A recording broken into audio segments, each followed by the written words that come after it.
हाँ जी, जय भोले बाबा जी की। जय भोले बाबा जी की। हाँ जी। सर यूट्यूब चैनल पर एक आंटी जी का कमेंट आया है। वो लिख रही है कि मेरा नाम नीता वर्मा है, मैं बेंगलोर की रहने वाली हूँ। मेरी उम्र 65 वर्ष है और मेरे पति की उम्र 73 वर्ष है। भोलेनाथ जी की दया से हमारे पास किसी भी चीज़ की कोई कमी नहीं है। हमारे 2 बेटे हैं जो कि हमसे दूर रहते हैं, लेकिन वो हमें समय नहीं देते हैं, तो इसके चलते हम परेशान रहते हैं। तो हम क्या करें? माता जी की बात तो ठीक है, और ये चीजें आजकल कॉमन ही हो गई हैं, मतलब ना। ठीक है, माता जी ने अपने दिल की बात कह दी, लेकिन काफी सारी फैमिली ऐसी हैं जहाँ ये सब होता है। लेकिन इसके हम्म। पीछे ना कोई एक कारण नहीं है, हम्म। जो काफी सारे कारण है। हो सकता है उनकी आपसे सोच ना मिलती हो, या उनकी जॉब ऐसी हो, है ना। बहुत सारे कारण है, पर मैं आपको एक बेसिक कारण बताऊं जिससे कि कोई भी कारण हो उससे आपका सोल्यूशन हो सकता है। तो सोल्यूशन ये है कि हम्म। जो हमारा मुंह है ना, वो ही हमें हम्म। परेशान करता है। देखिए, जब आप अपनी यंग एज में होंगे तो आप हम्म। अपने सास ससुर के साथ कितना रह पाते थे या कितना टाइम मिलता था, ये जानना भी जरूरी है। क्योंकि हम्म। आज के टाइम में हमारी लाइफ इतनी फास्ट हो गई है और इतनी जिम्मेदारियां बढ़ गई हैं, इतने कंपटीशन बढ़ गए हैं बच्चों के लिए। मैं ये भी नहीं कह रहा हूँ कि बच्चे गलत हैं, ना मैं ये कह रहा हूँ कि आप गलत हैं, पर हम्म। मैक्सिमम जो मैंने देखा है दुनियादारी में ना, और जो हम्म। समझा है उसके हिसाब से ये है कि बच्चे भी बेचारे मजबूर हो जाते हैं कि हम्म। माता पिता से दूर होने पर या दूर रहने पर। उसका कारण सबसे बड़ा ये है कि उनकी लाइफ जो है वो बहुत फास्ट हो गई है। आजकल हम्म। आपका बेटा भी वर्किंग होगा, उसकी वाइफ भी वर्किंग होगी। अगर वाइफ वर्किंग भी नहीं होगी तो बड़े स्कूल में बच्चे को पढ़ा रहे होंगे। जब पढ़ा रहे होंगे तो उसका होमवर्क, उसका क्लास वर्क, उसकी पेरेंट मीटिंग, उस बच्चे की अपने स्पोर्ट्स की एक्टिविटीज, तो हम्म। उसके चलते वो आपको टाइम देना थोड़ा मुश्किल हो जाता है। सपोज हम्म। कीजिए आज मैं और मेरी वाइफ कहीं पे रह रहे हैं, तो हमारे पास अपने लिए बात करने का टाइम नहीं होता है पूरा दिन, तो फैमिली को तो टाइम देना। और जो आपकी एज है ये ऐसे ऐसी होती है, इसमें हर चीज आपको दूसरों पे डिपेंड हो जाती है। कोई हम्म। चाय बना के देगा तो ठीक है, मम्मी जी नहा लो, ऐसा कर लो वैसा कर लो। वो टाइम हुआ करता था पुराने जमाने का टाइम, जब घर में 3 4 बेटे होते थे, 2 3 बहुएं होती थी, तो हम्म। कोई भी चाय बना रहा है, कोई भी खाना बना रहा है इकट्ठा। अब सबकी फैमिलियां बड़े छोटे छोटे पार्टों में बढ़ गई हैं। हम्म। तो जब फैमिलियां छोटे छोटे पार्टों में बढ़ गई हैं तो फिर काम तो उतना ही है ना सबके पास। अब अगर आपकी बहू भी होगी तो सुबह उठ के बच्चे का टिफिन तैयार करना, आपके बेटे का टिफिन तैयार करना, झाड़ू पोछा करना, दोपहर हो गए, नहाएगी धोएगी, तो आपको हम्म। टाइम कैसे दे पाएगी। तो हम्म। ये बहुत मुश्किल हो गया है, और इसमें ये अभी ये जमाने की रीत हो गई है, मतलब ये एक कल्चर ही बन गया है ऐसा। तो इससे अब निकलने के लिए और बचने के लिए जो एक ही रास्ता है, वो रास्ता ये है कि जो मैं मानता हूँ, जो मैं सोचता हूँ कि ठीक है, बच्चों पे जिम्मेदारियां बहुत होती हैं और उनको वैसे टाइम निकालना बहुत मुश्किल होता है। तो इसलिए हम्म। माता पिता को ये सोचना चाहिए कि वो इस समय इतना अधिक काम नहीं कर पाते हैं, और वो घर पे बैठ के अपना भजन करें या कीर्तन करें। या फिर दूसरा ऑप्शन ये है कि जो बच्चे करें उनको अपने बच्चों के हिसाब से चलना चाहिए ऐसे टाइम में। कई माता हम्म। पिता जिद करते हैं, जैसे मेरे पिताजी थे कि नहीं मैं घर नहीं छोड़ूंगा, घर में ही रहूंगा, यहाँ पे जो मेरा पुश्तैनी घर है। अब हाँ। मेरी जॉब गुड़गांव में है, तो मैं वहां से और वहां अप डाउन करके कैसे उनकी सेवा कर सकता हूँ, मेरे लिए हम्म। बहुत मुश्किल। अगर वो मेरे पास आके रहे वहां पे, तो ठीक है, मैं कोई कुक रख दूंगा, कोई मतलब सर्वेंट रख दूंगा जो उनकी सेवा कर पाए या मेरी सेवा कर पाए, मेरे बहुत सारे काम वो कर दे, मैं पिताजी की सेवा कर लूँ, तो वो पॉसिबल था। लेकिन हिमाचल में और गुड़गांव से मैं कैसे करता, बड़ा मुश्किल था। तो हम्म। ऐसे में फिर पहले क्या होता था, क्या बहू माँ बाप के पास रह रही है और बेटा कहीं अलग जॉब कर रहा है। अब वो कल्चर नहीं है कि बच्चे हम्म। को आप गांव में पढ़ा रहे हो, कंपटीशन बहुत हार्ड है ना। और आजकल सोच भी उस हिसाब से नहीं मिल पा रही है, क्योंकि सबको अपना टाइम चाहिए। पहले हम्म। टाइम कुछ और था, अब टाइम कुछ और है। हम हमेशा अपने हिसाब से टाइम को देखते हैं कि जो हम्म। टाइम अभी चल रहा है वो मेरे हिसाब से अच्छा कैसे होगा। हम ये तो देख रहे हैं कि अभी जो चल रहा है टाइम, वो मेरे हिसाब से होना चाहिए कि मेरे बेटा मेरे पास रहे, काम करे, मेरी सेवा करे। पर ऐसा पॉसिबल है क्या? आप मेरी मैं दोनों ही पहलुओं से बात कर रहा हूँ, आप इस बात को समझिए। अभी हम्म। जो जो है ऐसा, या जिनकी लाइफ में ऐसा आने वाला है, उनके लिए मेरा तो एक ही सजेशन है कि हम्म। अपने माँ बेटों को, अपने बच्चों को बिल्कुल फ्री रखें आप। उससे दो हम्म। फायदे होंगे, जो मेरा विचार है। उन पे किसी तरह की कोई बाउंडेशन रखें। आप अपने हम्म। जीवन में कमाते हैं, उनको बड़ा बनाते हैं, उसके साथ साथ अपना कुछ पैसा जोड़ते चलिए हम्म। अपने बुढ़ापे के लिए। ठीक है। उससे क्या फायदा होगा कि जब आपका बुढ़ापा आएगा तो आप कहीं पे भी जाके आराम से रह सकते हैं, खाना खा सकते हैं, अपनी सेवा करा सकते हैं और भजन हम्म। कीर्तन कर सकते हैं। और अभी भी अगर हम ये सोचें कि मुझे पोता चाहिए, पोती चाहिए और उनको स्कूल भेजना है, उनकी सेवा करनी है, तो उनसे भी हमारे विचार मिलने मुश्किल हो जाएंगे, क्योंकि नई जनरेशन है। उनकी बात करने का तरीका, उनका कपड़े पहनने का तरीका, उनका फ़ोन देखने का तरीका, उनका लेट नाइट सोने का तरीका, है ना? हुँ, तो वो हमें पसंद नहीं आएगा क्योंकि ये जनरेशन टू जनरेशन गैप होता ही है। तो हुँ, लाखों में से बहुत कम लोग होते हैं जो इस चीज़ में एडजस्टमेंट कर पाते हैं कि जहाँ जो हो रहा है वो ठीक है। मतलब जो बहुत ज़्यादा पढ़ी-लिखी फैमिलियाँ होती हैं वो इस चीज़ को समझ पाती हैं कहीं पे कि हाँ, हुँ, ज़माना बदल रहा है और हमें इस हिसाब से चलना है, बच्चे ऐसे हैं। बाकी जो मैंने देखा जो बहुत सारे लोग खुश हैं, वो किस तरह के खुश हैं? जिन्होंने अपने बच्चों पे डिपेंडेंसी रखी ही नहीं। जिन्होंने क्या किया, बच्चों को पढ़ाया-लिखाया, शादी की, जॉब लगी और बच्चों से अपना फ्री हो गए। मतलब हुँ, सपोज़ करो आप 60 पैंस 55-60 साल की उम्र तक सबकी शादी कर देते हो तो उससे आप फ्री हो गए। जो हुँ, आपके पास पैसा है उसमें 2-3 साल आप घूमे-फिरे, कभी बच्चों ने बुलाया तो बच्चों के पास चले गए, कभी बच्चे आपके पास आ गए। ऐसे मिलने-जुलने से क्या हो गया, आपके बच्चों ने भी अपने फ्यूचर पे फ़ोकस अच्छे से किया, आपके हुँ, बच्चे भी अच्छी जगह पे पहुँच गए क्योंकि उनको कोई बाउंडेशन नहीं थी कि ये करना है, वो करना है ना? ये देखना है, वो देखना है क्योंकि हम रोज़ तो बीमार होते नहीं हैं। हम हुँ, बिल्कुल ठीक-ठाक हैं तो हम अपना जीवन चला सकते हैं। अगर हमने एक मेड रखी वो खाना बना के खा या तो जो बहू बना रही है, जब बना रही है, जब दे रही है उसमें कॉम्प्रोमाइज़ कर लें। अगर हम हुँ, बिल्कुल नियम के पक्के हैं, हमें टाइम से हर चीज़ चाहिए, तो फिर जो टाइम पे मिल रहा है, फिर हम हुँ, कुक रख लें। आप अपने हिसाब से दुनिया को चलाना है तो आप पैसे से चला सकते हैं। हुँ, आप उम्मीद करें कि बच्चों से, बहू से, पोता-पोती से मैं एक बारी में आवाज़ मारूँ और मेरा पोता पानी लेके आ जाए, पॉसिबल नहीं है आज के टाइम में। और हुँ, इसमें गलती पोते की भी नहीं है, हो सकता है कहीं बिज़ी हो वो, उसका हुँ, कोई लैपटॉप पे कोई काम कर रहा हो, आप उस चीज़ की वैल्यू नहीं समझेंगे, आपको तो ये है कि मैंने आवाज़ दी और मुझे पानी चाहिए था। हुँ, तो इसमें क्या है, इसमें सबसे अच्छा यही है कि आप अपने बच्चों की शादी करें और अभी से ही कुछ ना कुछ पैसा जोड़ते रहें अपने पास। जैसे आपने कहा कि आपके यहाँ भगवान की कृपा से सब कुछ है। कोई हुँ, बात नहीं है, आप एक मेड रख लें, सर्वेंट रख लें जो आपको खाना बना के जो आप उसको टाइम पे देंगे, वो आपको हुँ, टाइम से खाना दे, आपकी सेवा करे, डॉक्टर के पास गाड़ी ले लें आप, एक ड्राइवर रख लें, कहीं जाना हो ड्राइवर को ले जाएँ और अपने बच्चों से ही मिलते रहें। जैसे 2 दिन हुँ, बच्चों के पास चले गए, कभी बच्चों ने बुला लिया, कभी उनकी तबीयत खराब है, कोई फंक्शन है, आप चले गए, कभी आपका मन है मिलने का, उनको बुला लिया। लेकिन आप चाहें कि पूरी तरह से बच्चे बैंगलोर छोड़ के और आपके पास घर पे आ जाएँ, तो आप ये सोचिए जैसे मेरे पिताजी कहते थे कि बेटा मैं तो कल चला जाऊँगा, तो तेरे हुँ, फ्यूचर का क्या होगा? तू अभी नौकरी छोड़ के मेरे पास बैठ जाएगा तो तेरे फ्यूचर का क्या होगा? हुँ, तो वो भी देखिए ना कि उनको भी कितना संघर्ष है, उनके ऊपर अपने आप ही एक नया प्रेशर है। जो बंदा जॉब कर रहा है उसके पास चाहे वो 16 साल का है, चाहे वो 18 साल का है, चाहे वो 30 साल का है, चाहे वो 45 साल का है। कोई भी हुँ, कंपनी अगर पैसा दे रही है तो फ्री में पैसा नहीं दे रही है। हुँ, उसको 24 घंटे का पैसा दे रही है, रात-दिन कई लोग घर आके भी काम कर रहे हैं जब जाके पैसा कमा रहे हैं। अगर आपका बच्चा वो पैसा नहीं कमा पाएगा, तो दुनिया में स्टेबल कैसे हो पाएगा वो? हुँ, अपने बच्चों को कैसे पढ़ा पाएगा, गाड़ी कैसे लेगा, मकान कैसे लेगा, खर्चे कैसे करेगा? हुँ, तो बहुत मुश्किल है अगर या तो फिर उस दुनिया की रेस से हटा दो कि बेटा जो कुछ हमारे पास है हम छोटा-मोटा कमाते हैं, माँ-बाप के साथ रहते हैं, एक साधारण जीवन जीते हैं। वो उसके हुँ, लिए आपको माइंड सेट करना पड़ेगा, बच्चों का है, बच्चों का माइंड भी सेट होना चाहिए। या ये नहीं है, तो फिर आप उनको फ्री छोड़ दें ताकि वो अपने जीवन में आगे बढ़ पाएँ, पढ़ाई कर पाएँ, अच्छे जॉब में प्रमोशन ले पाएँ, पैसा कमा पाएँ और उन हुँ, पैसों से आपकी मदद कर पाएँ वो या आपके लिए नौकर रख पाएँ या फिर उन्हीं पैसों से आगे अपने बच्चों को पढ़ा पाएँ या अपने बुढ़ापे के लिए वो पैसा जोड़ पाएँ। हुँ, अभी एक अंकल जी हैं, मैं नाम तो नहीं बताऊँगा, उनका बड़ा अच्छा सिस्टम है। उन्होंने अपने बच्चों को पढ़ाया-लिखाया, शादी हुँ, की और अब अकेले एक फ्लैट में रहते हैं। वहाँ पे हुँ, उन्होंने मतलब कुक रखा हुआ है। कुक भी हुँ, ऐसा जो घर के पास रहता है। जब जब वो हुँ, घर आते हैं, तो उनको फ़ोन कर देते हैं, वो घर आ जाता है। नहीं तो सुबह ही अपने घर से डेली 8 बजे तैयार होके निकल जाते हैं। हुँ, आज हुँ, इस मार्केट में घूमेंगे, कभी मूवी देखने चले गए, कभी किसी रेस्टोरेंट में खाना खाने चले गए, कभी किसी जगह घूमने चले गए और शाम को 6-7 बजे अपने घर आते हैं। कभी नहीं मन है, तो 2 दिन सोते रहते हैं आराम से अपना। और हुँ, अपने बच्चों से बिल्कुल अलग हो गए हैं। अपने अकाउंट में पैसा है, अपने पास गाड़ी है, ड्राइवर है, जब मन करता है जैसे जीते हैं और बच्चे भी उनके बहुत खुश रहते हैं और वो भी बहुत खुश रहते हैं कि एक्चुअली हुँ, जब हम किसी पे डिपेंडेंसी डालते हैं या किसी पे वज़न डालते हैं, जब ये दिक्कतें आती हैं। हुँ, तो माताजी मैं आपको ये तो नहीं कहूँगा कि आपके बच्चे आपसे दूर रहें, पर मैंने आपको अपने मन की बात बता दी और आप कुछ ऐसा रास्ता निकालें, जिससे कि उनकी जॉब भी चलती रहे और आपका जो अकेलापन है वो भी दूर हो जाए। अब कुछ लोग क्या करते हैं, सब कुछ है, मकान है, पैसा है, गाड़ी है, पर उसका यूज़ नहीं करना चाहते। हुँ, अरे अगर हमने वो पैसा, मकान, गाड़ी बनाए थे तो इसी टाइम के लिए तो कमाए थे कि ये जब हमारा बुढ़ापा आए तो हम अपने शरीर को आराम दे पाएँ, अपनी सेवा कर पाएँ, अपने जीवन को जी पाएँ।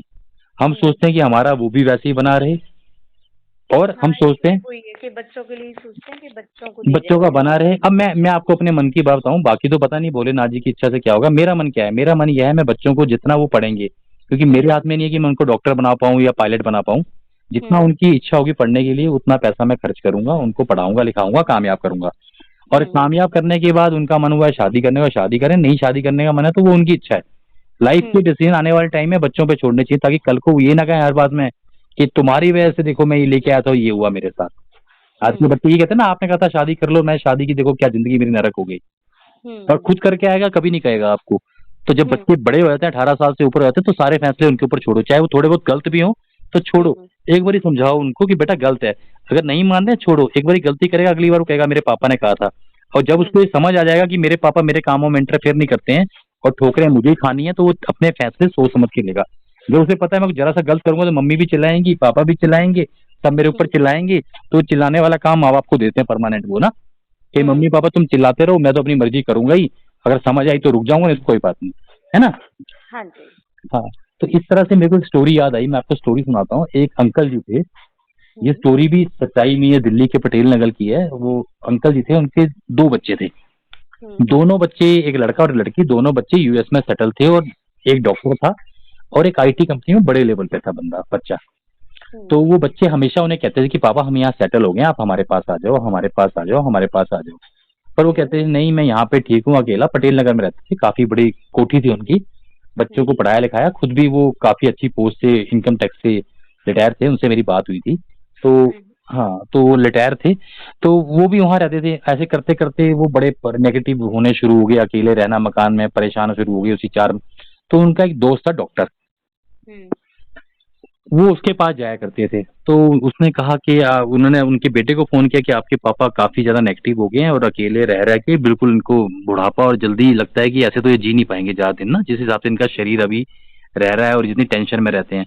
तो बोला अंकल जी हम क्या करें, हम इनको कहते हैं कि हमारे पास आ जाओ, नहीं तो बोलो तो हम जॉब जॉब छोड़ के आपके पास आ जाते हैं, जो पैसा है इसी में अपना गुजारा करेंगे, आपके साथ रहेंगी।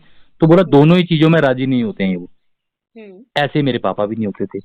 मैक्सिमम लोग ये चाहते हैं कि मेरा बेटा तरक्की करे, नाम कमाए, और चाहते भी हैं कि मैं अब मेरे पास कोई हो भी।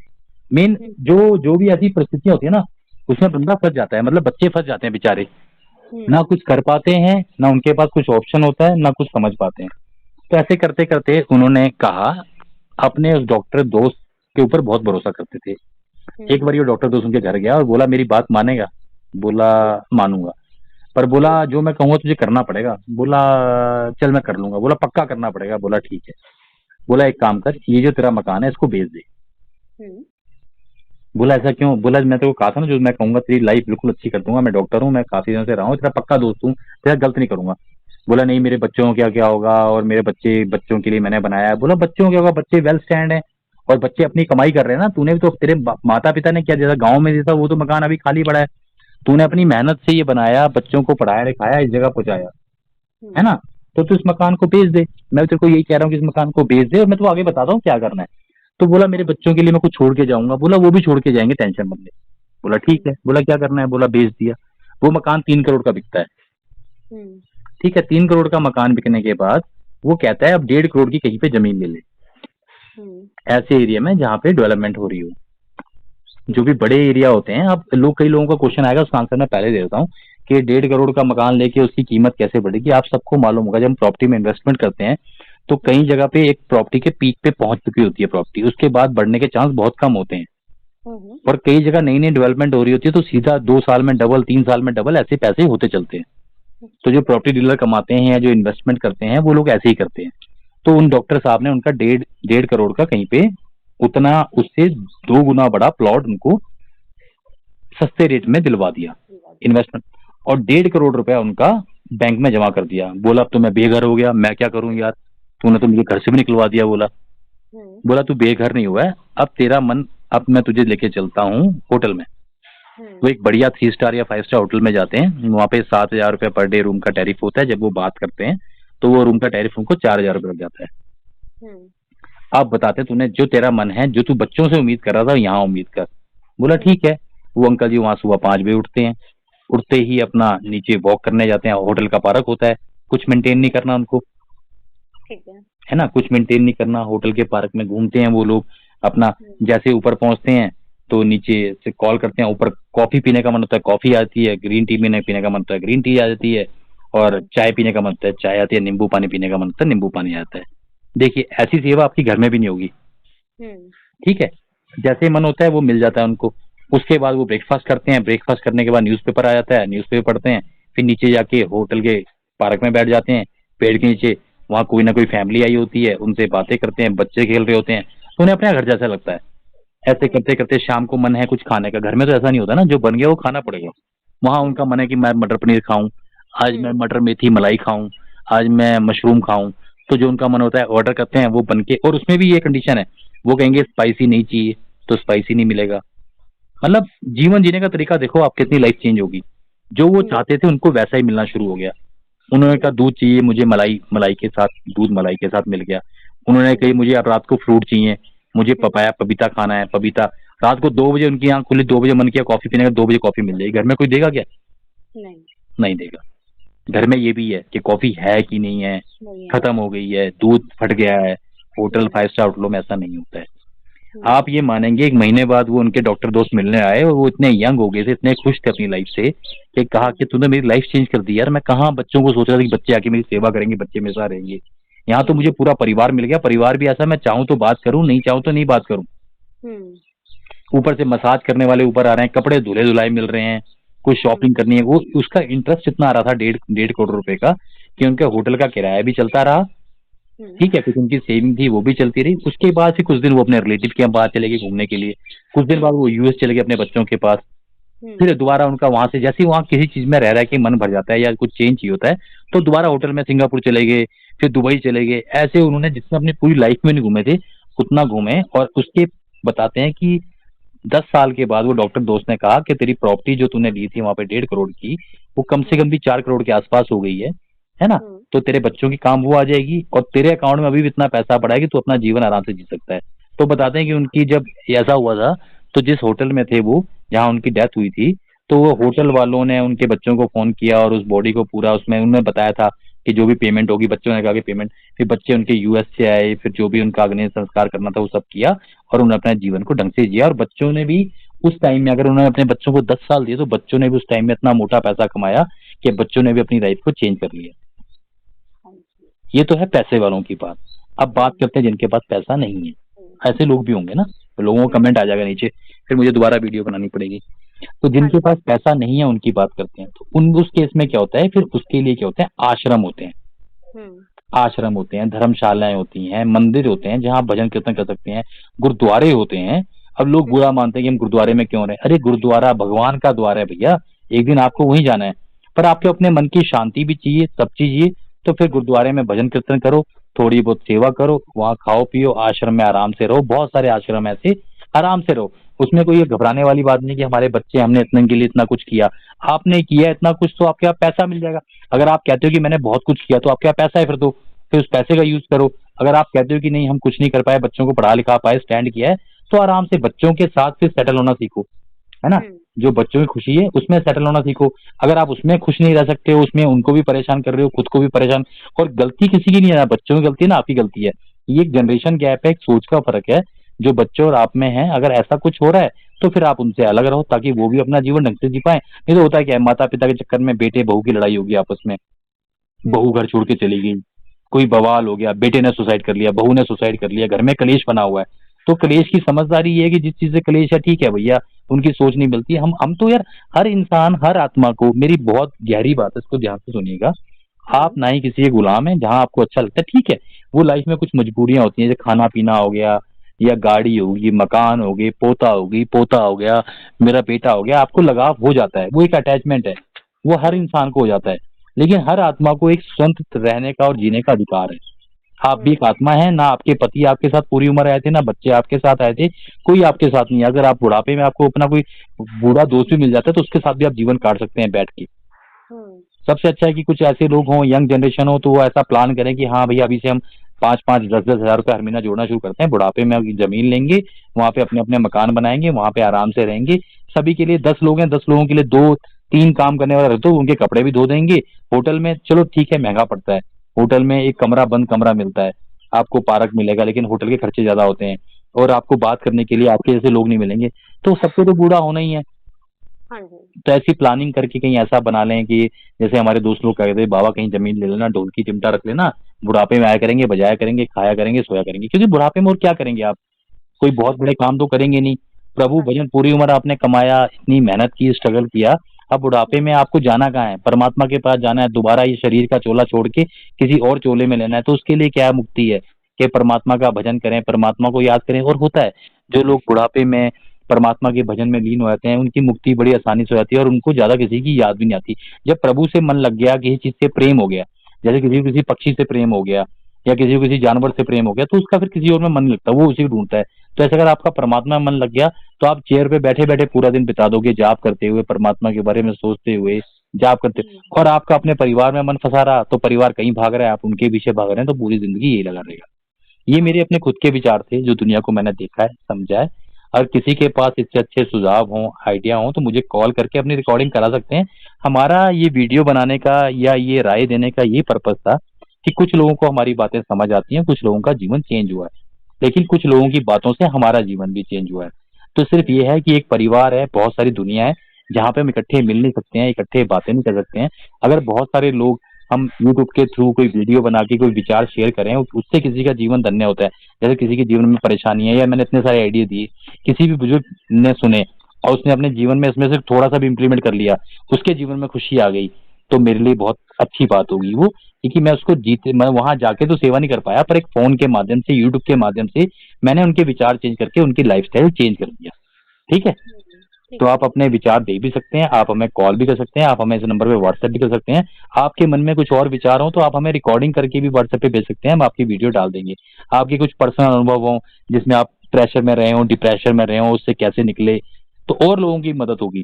क्योंकि परेशानियां सबके साथ आती हैं, फर्क इतना है कि आपको कोई सहारा मिल गया होगा बताने वाला, या आपने खुद ठोकरें खा के सीखा वो, लेकिन आप उस चीज को पार कर गए।